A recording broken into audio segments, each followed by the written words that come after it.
Pour le bicentenaire de la bataille de Waterloo, Jérôme Priou a décidé de lier sa passion de la figurine de jeu à cet événement historique pour faire découvrir ces deux mondes bien distincts. Petite leçon d'histoire tout d'abord concernant Napoléon Bonaparte et cette grande bataille de Waterloo. On est dans la période du Premier Empire. L'empereur vient de revenir de son premier exil de l'île d'Elbe. De là, il est marché sur Paris et essaye de reprendre le pouvoir parce que le roi Louis XVIII est parti. S'ensuit l'ensemble des pays d'Europe qui refusent totalement de revoir arriver l'empereur au pouvoir. À partir de là, la guerre est déclarée à la France et l'empereur va donc mettre en place une armée qu'on appellera l'armée du Nord et il ira à la rencontre des ennemis de la France à cette époque-là, en Belgique. Là, il va rencontrer des forces importantes tenues par les Anglais avec Wellington, qui est très connu, mais aussi par des troupes allemandes, des troupes néerlandaises et belges. S'ensuit aussi des troupes prussiennes. L'ensemble de ces troupes est assez importante et attendent d'autres troupes, notamment russes et autrichiennes. L'empereur veut absolument détruire ces armées successivement, car il sait que tout ensemble, il est incapable de réussir à les vaincre. Et ce qu'il cherche, c'est une paix négociée pour lui, en sa faveur. Il est clair qu'il n'y aura pas de réponse des pays belligérants et que de toute façon, l'affrontement est inévitable. On commencera par donc une marche en Belgique sur Charleroi. Premier engagement très dur à Ligny et Quatre Bras, qui sont deux batailles célèbres qui ont lieu le 16 juin.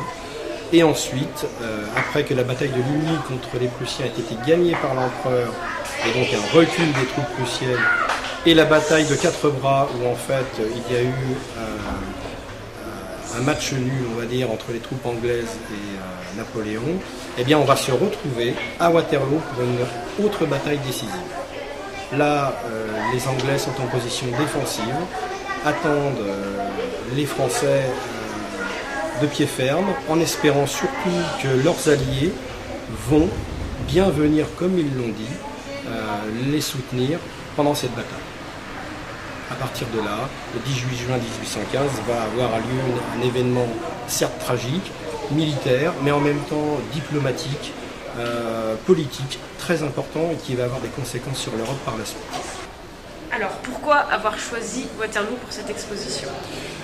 Moi, je fais partie d'un club et puis aussi d'une amitié de gens qui jouent dans le jeu de stratégie.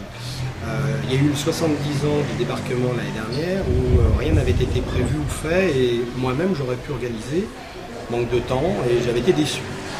À la rentrée, on en a discuté avec des amis lors d'un repas et on s'est dit qu'est-ce qu'on pourrait faire comme événement pour parler de notre passion, de nos figurines et d'essayer de faire un projet. Là, je leur ai dit, moi je pense qu'on pourrait associer notre passion du jeu à un événement historique majeur, puisque ce sont de toute façon des jeux de stratégie avec des figurines historiques. J'ai choisi sur les 3 dates de l'année 2015, Waterloo 1815. On avait le choix avec Azincourt ou Marignan. On a choisi celle-ci parce que c'était la plus européenne, la plus grande. Voilà. Donc, à qui se destine cette exposition ? Cette exposition, tous les passionnés de figurines de jeux passeront nous voir. Mais en fait, ce qu'on voulait, c'était développer beaucoup plus loin. C'est déjà un segment qui est relativement restreint, qui est peu connu, parfois mal appréhendé.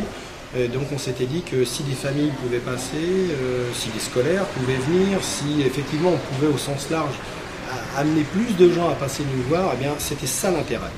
C'est-à-dire en fait dépasser le cadre pur du simple joueur. Et éventuellement se poser par des gens qui n'auraient pas pu voir ce type de présentation, d'exposition et de découvrir peut-être quelque chose.